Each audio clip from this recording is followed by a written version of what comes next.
चलो थोड़ा इसका भी रिकॉल हो जाएगा। लास्ट क्वेश्चन प्रीवियस क्लास का ये था, आज अभी डिस्कशन कर दिया था, फिर भी देखो फिर से। इसे मैग्नेटिक फील्ड लाइंस का डायरेक्शन दे रहा है जेड एक्सिस के अलॉन्ग, कहता है कि पूरे हर फेस का मैग्नेटिक फ्लक्स निकालना है और नेट फ्लक्स निकालना है। तो यहां सबसे पहले इस सेगमेंट को कंसिडर कर लो, ये वाले पार्ट।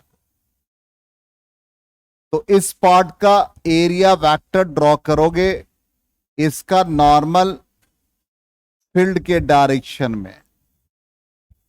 तो flux is equal to magnetic field Z के अलॉन्ग हो गया, इसका एरिया वेक्टर भी जेड के अलॉन्ग। तो ये बी एल स्क्वायर हो जाएगा के डॉट के।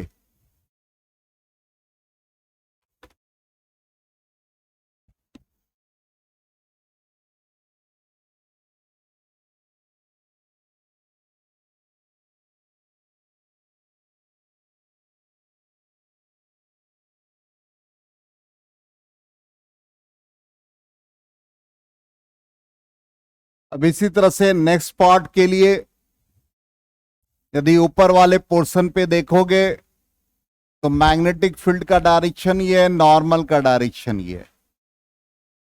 तो मैग्नेटिक फ्लक्स हो जाएगा B k cap dot L square, normal minus k cap को रिप्रेजेंट करेगा। तो ये बन जाएगा B L square, negative sign. तो दोनों का नेट फ्लक्स जीरो। यहां एरिया वेक्टर लेंगे इस फेस पे, तो इसका डायरेक्शन माइनस आई कैप, अब magnetic field k cap plus zero.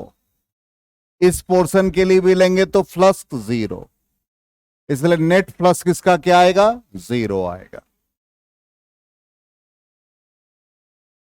Next question देखते हैं। नेक्स्ट क्वेश्चन कहता है कि यहां पर ऐसा फेस दे रखा है, मैग्नेटिक फील्ड का वैल्यू दे रखा है, find the flux through the loop A B C D E F है।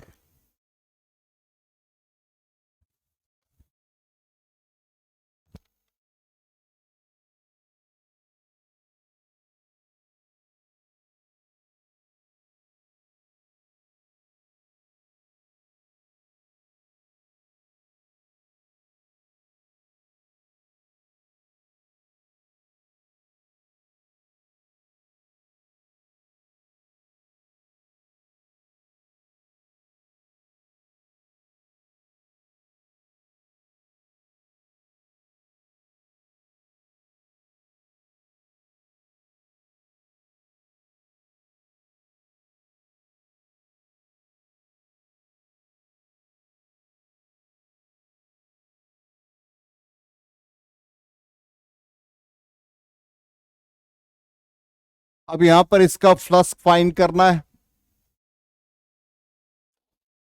तो ये वाला पोर्शन का फ्लक्स यदि फाइंड करेंगे तो इसका एरिया वेक्टर, या ये लूप लाई कर रहा है एक्स वाई प्लेन में, तो इसका जो फ्लक्स होगा इसको फाई वन मान ले ए बी सी डी के लिए। तो मैग्नेटिक फील्ड का डायरेक्शन देखो क्या दे रखा, B naught I cap plus k cap, और इसका एरिया वेक्टर एल स्क्वायर हो गया, और ये एक्स वाई प्लेन में है तो के कैप इसका नॉर्मल का डायरेक्शन हो गया। तो आई डॉट के जीरो, के डॉट के वन, तो बी नॉट एल स्क्वायर हो गया। अब दूसरा फ्लक्स ये फाई वन निकला इस फेस का, इस फेस का फ्लक्स फाई टू। तो phi two is equal to B naught I plus k. अब इसका area vector L square lies along X axis, जो कि ये वाई जेड प्लेन में है, तो आई कैप हो जाएगा बी नॉट एल स्क्वायर। तो नेट फ्लक्स हो गया phi one plus phi two, और ये दोनों ऐड हो गया two B naught L square. ठीक, चलो नेक्स्ट पार्ट। तो इसका फ्लक्स कितना आ जाएगा, तो फ्लक्स वाला पोर्शन कंप्लीट हो गया।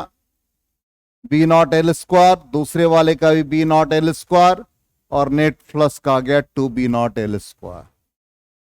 चलिए नेक्स्ट पार्ट आ जाए, Faraday's law of electromagnetic induction. तो ऑब्जर्वेशन ये कहता है कि जैसे एक मैग्नेट को हम, पहला ऑब्जर्वेशन, मैग्नेट को कॉइल के टुवर्ड्स अप्रोच कर रहे हैं। जब इसके टुवर्ड्स अप्रोच कर रहे हैं तो उस कंडीशन में कहता है कि गैल्वेनोमीटर में डिफ्लेक्शन होगा, क्योंकि इससे जितने भी फिर लाइंस निकलेंगे वो कॉइल में लिंक्ड हो जाएंगे।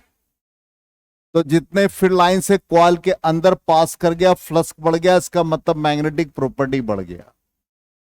दूसरा कंडीशन कहता है कि मैग्नेट को हम इसके टुवर्ड्स क्विकली ला रहे, वेरी फास्ट, तो गैल्वेनोमीटर में डिफ्लेक्शन लार्जर होने लगेगा। तीसरा ऑब्जर्वेशन कहता है कि नहीं, अब हम मैग्नेट को स्टेशनरी रखें और कॉइल को मूव करा दे।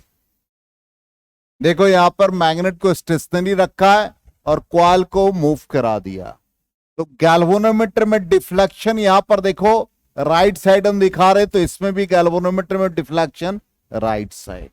इसका मतलब डिफ्लेक्शन का डायरेक्शन वही रहेगा, या तो मैग्नेट को मूव कराओ या कॉइल, लेकिन मैग्नेट का जो फेस है वो फेस वही रहेगा।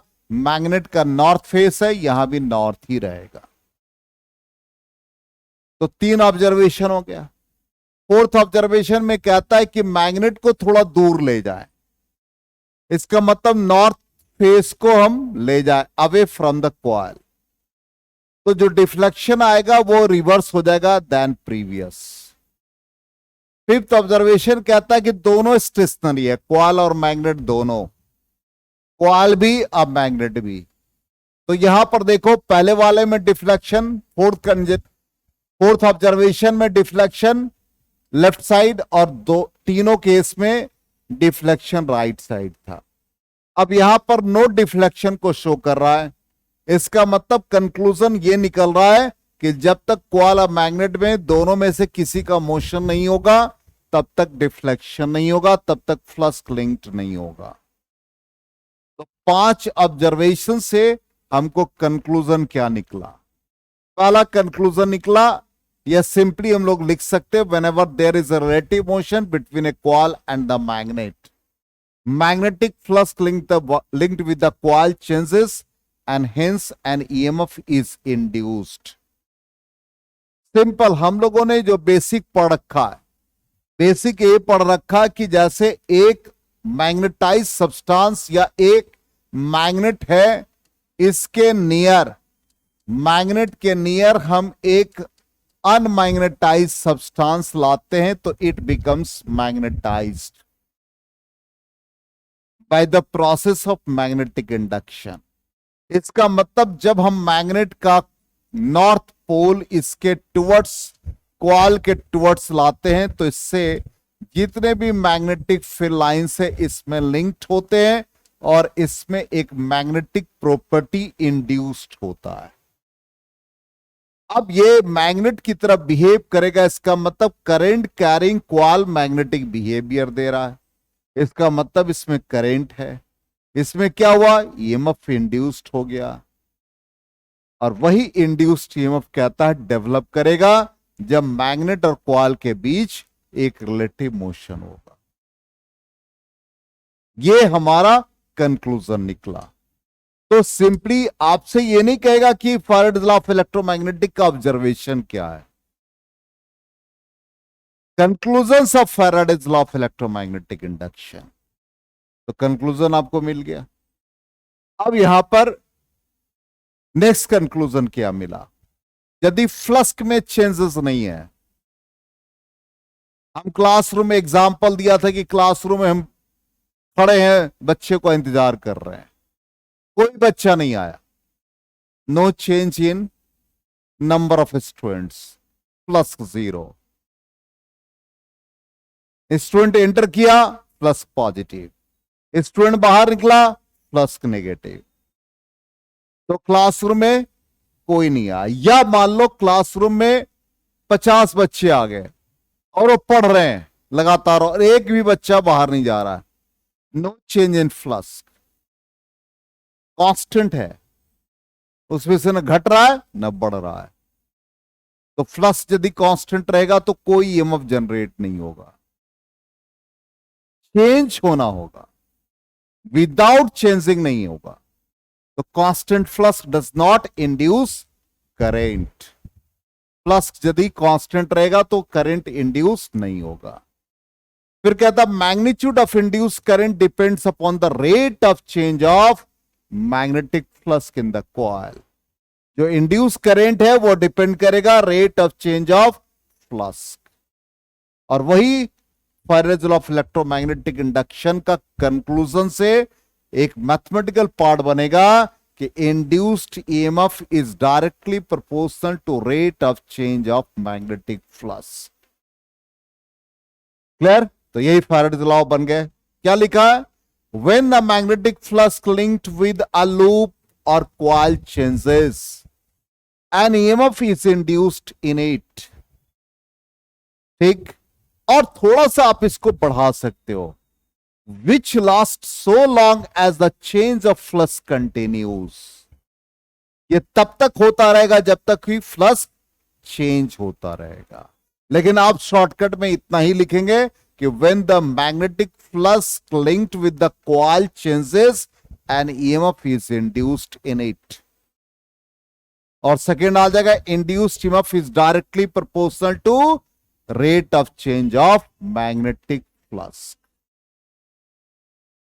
आ गया समझ में? थोड़ा सा टाइम हम लोगों का उसी में चला गया, हो गया। ठीक है, नेक्स्ट क्लास में हम लोग आगे बढ़ेंगे। यहां तक कंप्लीट कर लीजिए आप लोग, सब लोग।